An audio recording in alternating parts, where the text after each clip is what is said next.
So in this lecture, we continue our discussion about integral extensions, but before that, we just need to define one notion of ideals called height. Okay. So for a prime ideal P of R, define height of P to be the dimension of R localized at P. Okay. And what is this? This is the supremum of L such that there exists a chain of primes,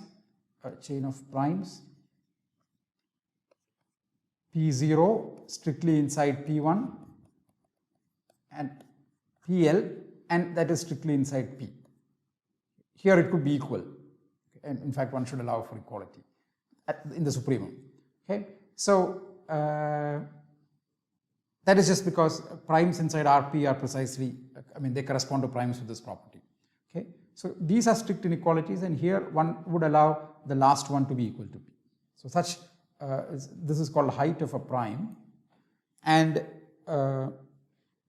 height. So this is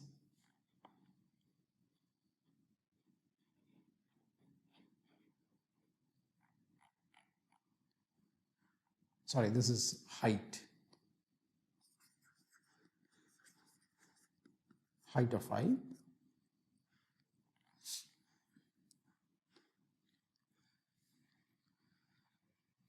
Okay, so height of P. This is P. Okay, for an R ideal I, define height of I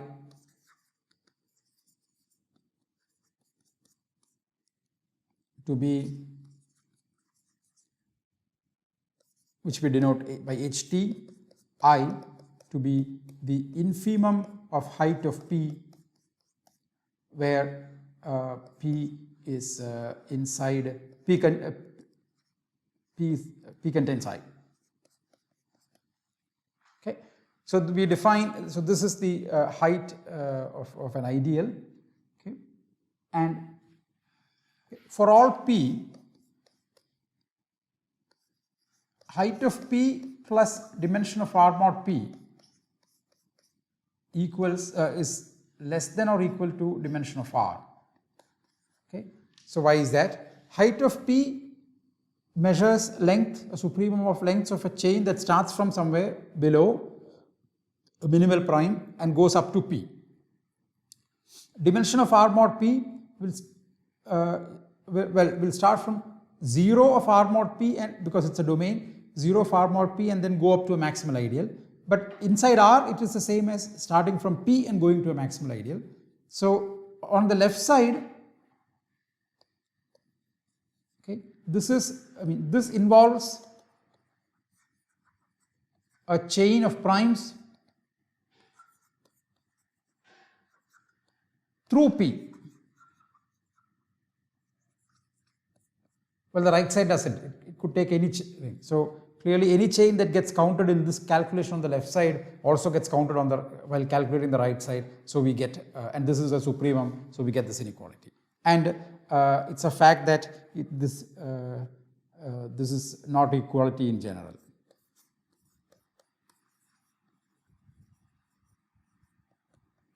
In general, even for Noetherian rings. So even for Noetherian rings. Okay, we won't discuss such examples, but it is well known. It is known. Okay, there are books describing these examples. Okay, so that's okay. So in fact, that this is not necessarily an equality is one of the problems in trying to prove or that dimension of a polynomial ring in n variables over a field is n. Okay.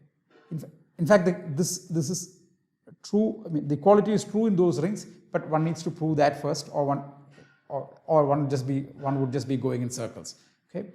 So So just keep this. Okay, this is the notion that we need to use when we study ring extensions, ideals in general. Okay. So just a question about terminology.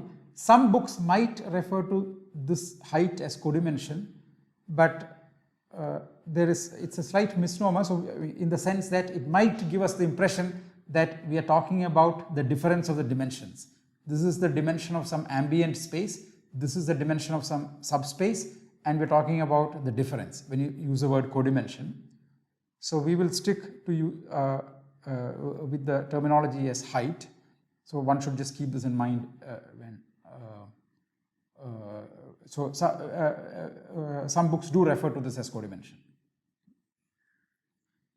but it can be because it is not equality here. They are not the difference between the dimensions is not the same as a height in general. Okay, so that's just a definition. Okay, so now what we want to understand is if you have an extension of rings R to S integral, well, just one point, if you have an integral extension from R to S, well, we saw from earlier lectures, it doesn't, what R is not really relevant for the problem. What matters is, so let's call this phi, okay, so integral extension, nothing to do with, in general, okay, what matters when we study things is, okay, so what matters is, this is the image of phi inside S. Okay, whether an element S is integral over R or whether all of S is integral over R, is S finite over R, all those conditions are tested for this image, not for what the ring is.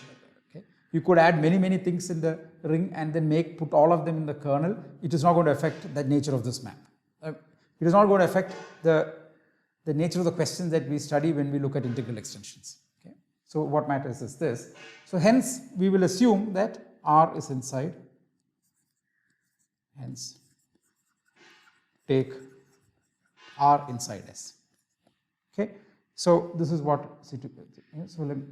So our setup is R inside S. Integral extension, and we would like to understand this map a little bit better. Okay, so here is a lemma,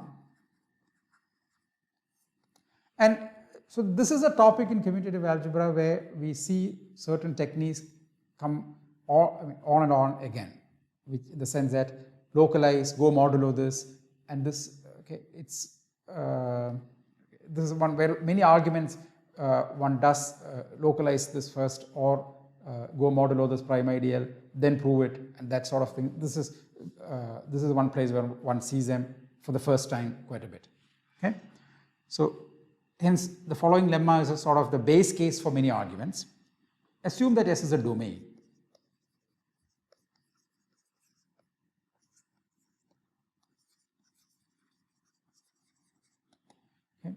Then R is a field if and only if S is a field. Okay, so we assume that S is a domain. We need to assume this. So just a remark: need to assume S is a domain. Okay, otherwise, K. This is a field sitting inside Kx mod x squared contradicts this assertion. Sorry, contradicts the assertion. R inside S, X is integral over it. It's even, okay? But this is not. This is a field, but it's not a field. The reason is that we didn't assume it's a domain. Okay, so. Let's prove of the lemma.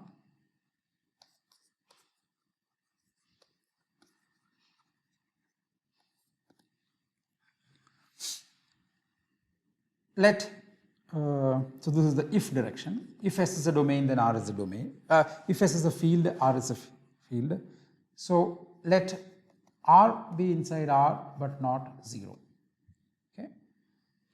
There exists S equals R inverse inside S because S is a field. So what does that mean? But this is integral over, okay. Therefore there exists an equation S to the n plus Ri S to the n minus I goes from 1 to n equals 0 in S. Okay. So now let's multiply throughout by R. Rs is 1 of S, but R is a subring, so it's 1 of R also. So this gives 1 multiplied by R to the n. Okay, so this term gives 1 plus, and everywhere here there will be some term R, there will be an extra R term. There will be an R term for n minus 1, R square for n minus 2, and so on. R times I goes from 1 n of some Ri R n minus I minus 1 equals 0. Okay. But then this is an inverse. Okay, because the Ri is in R. So remember, this is inside R. That's the integral equation part, and this is inside R. So the sum is inside R. Okay, so this is satisfied. I mean, this sum is inside R, and this, so 1 plus R times an element of R equals 0. So therefore, R is invertible.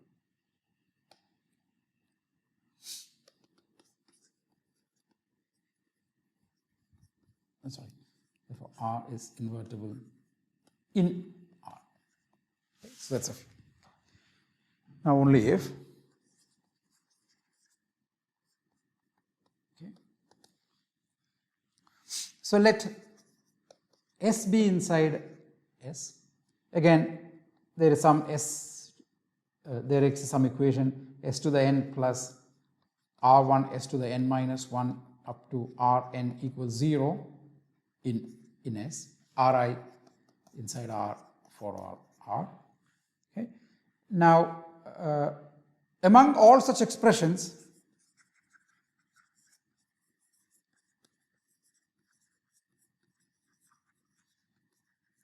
pick one with smallest n. So this is important. We pick the one in which the degree of this polynomial is the least. Okay. That's possible. Okay. So for that one, then Rn is 0, is not 0. Okay. Why? If Rn is 0, so Sn otherwise, okay, we can rewrite that as S times Sn minus 1 plus R1 Sn minus 2 all the way up to Rn minus n minus 1 equals 0. But S is a domain, and this is where it is used, and exactly this is the step which would fail in the example I mentioned above. S domain implies that there is an integral equation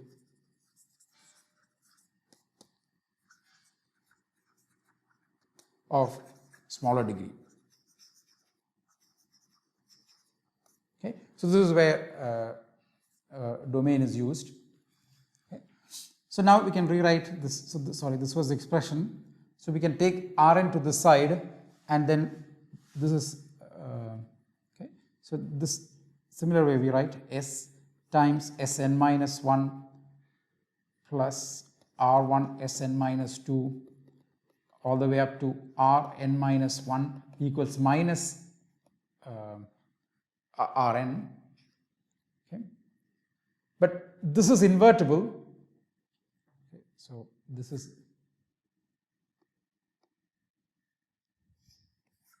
invertible. Okay, S times something is a unit, invertible in R and in S, because if it has an inverse in R, that will remain an inverse in S also. Okay, so S times something is invertible, so then S times something else would be 1. Okay, this implies now that S is a unit. S is invertible. Sorry, one can't prove S is invertible like this. Only non-zero. Where did we assume S is non-zero? Well, if S is 0, so we assumed S is non-zero to say that this n is at least something. If S is 0, then you would just get S equals 0, and then this argument won't go through. Okay, so let's be careful. S not equal to 0. In fact, that's the only correct statement. Okay, so this is every non-zero element is invertible. Okay, so this is the proof of that proposition, that lemma. Okay. So now we prove a proposition which tells us substantial amount of the morphism. Given an integral extension of rings, what does spec R to spec, what does a map on specs do? This following proposition gives us a good amount of information about that, okay, which is not true for many arbitrary morphisms. Okay, so proposition. Let P be in spec R and Q in spec S, so primes, such that let be such that Q contracted to R is P. Now, so this is the image of the map from spec S to spec R. The image of Q under that map is P. So this is point 1. Then P is maximal if and only if Q is maximal.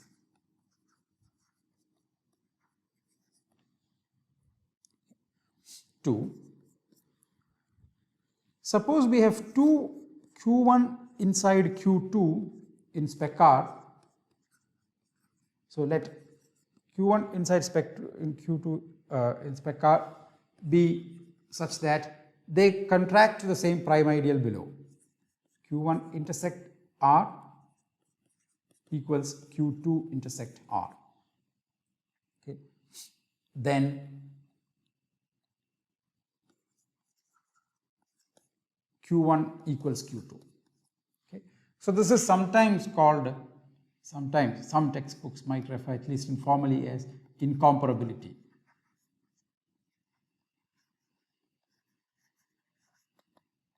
Okay. Two distinct Qs that contract to the same P below must be incomparable. If one is contained in the other, they must be equal. Okay. So that's what it's saying. There are two Qs in spec S. Okay. Two primes and points in spec S which map to the same point below with this property that they are comparable, then they must be equal. So this is sometimes called incomparability.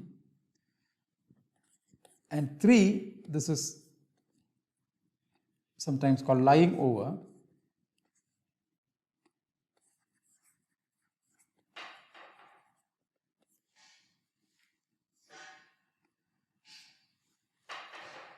Okay. For all P in spec R, there exists Q such that Q contracted to R is P. Okay. So let's just briefly look at this proposition before we prove it. Proof is not very difficult. Okay. So just a note. Okay. 3 says that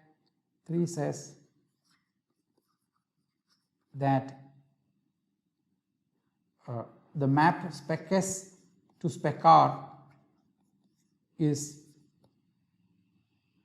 surjective. Okay, so the finite is surjective, and one says that fibers over maximal ideals,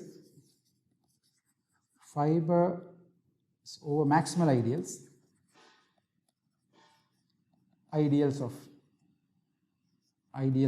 R contain only maximal ideals,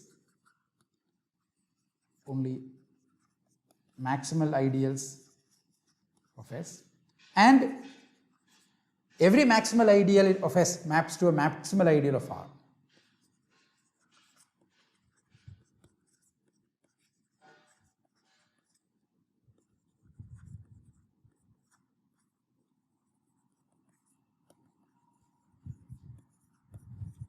Okay, so this one can think of this as so this one, for example, would apply in the case of Noether normalization.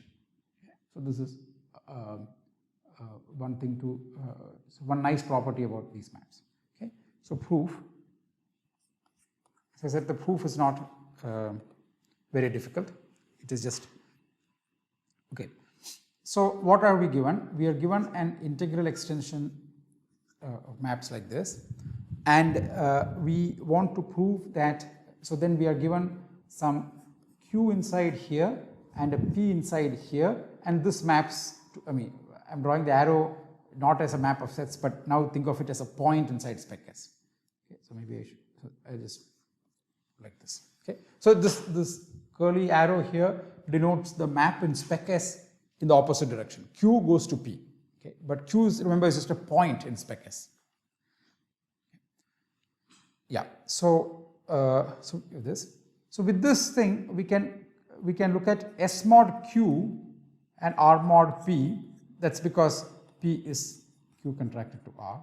This is again injective, and it is integral. So this if you have an integral extension, this is integral. If you have an integral extension there, and if you do this step, it remains integral. Okay. This also remains integral. Now this is a domain. Okay, and therefore R mod P is a field if and only if S mod Q is a field.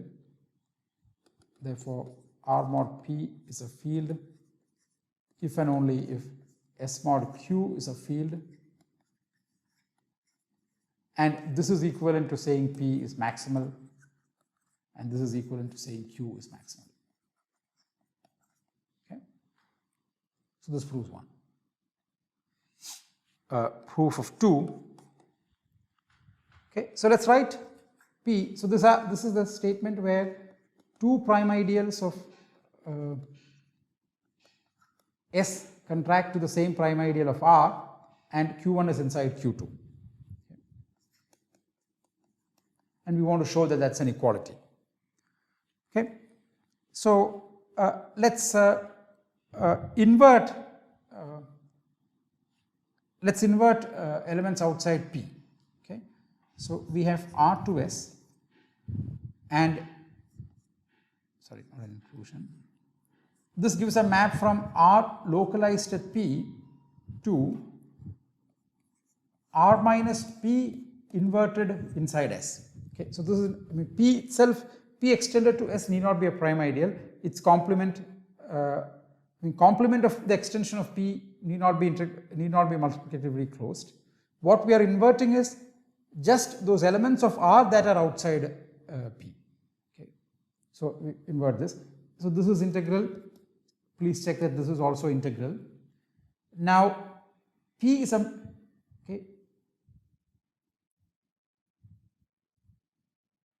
so P RP is a maximal ideal here, is the maximal ideal there, here.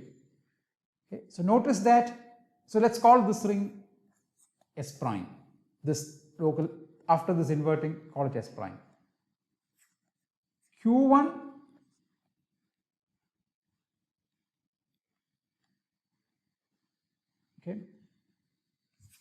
Q1 S prime contracted to Rp is same thing as Q2 S prime contracted to Rp, and this is just the maximal ideal P Rp. Okay. Therefore, it must be a maximal ideal of this that contracts this. Since this is maximal by one Q2 S and Q1 S prime and Q2 S prime are maximal in S prime, but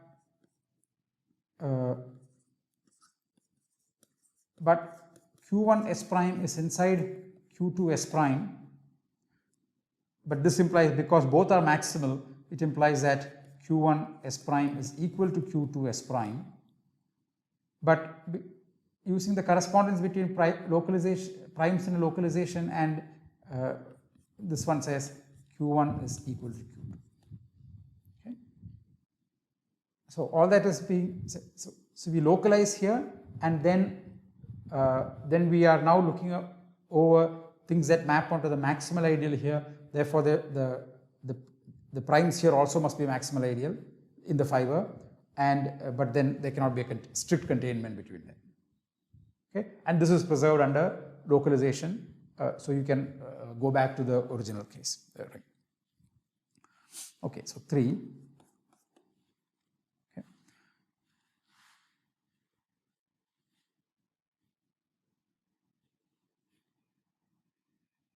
Yeah, so now again we have R2S, and then we have a map to Rp,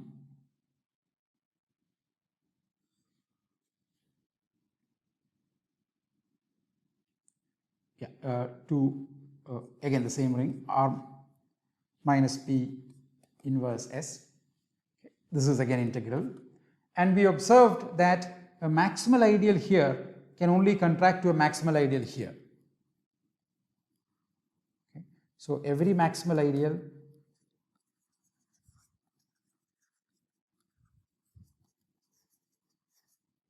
of R minus P inverse S contracts to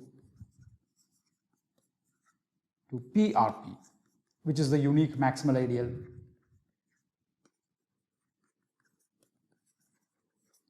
of Rp. Okay.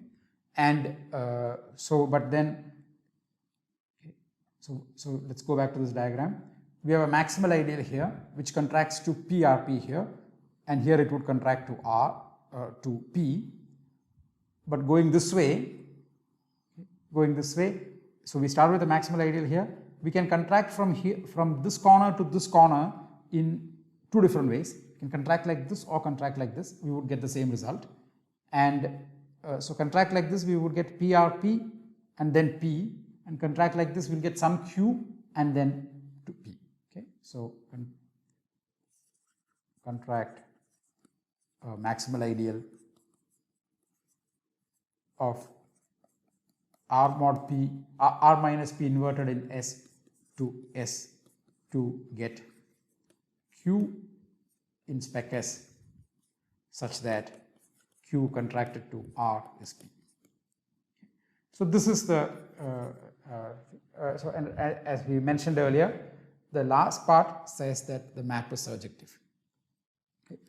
So we will stop here, and we will continue in the next lecture with start with proving what is called the going up theorem, and which is a statement about chains of primes, how they behave in an integral extension.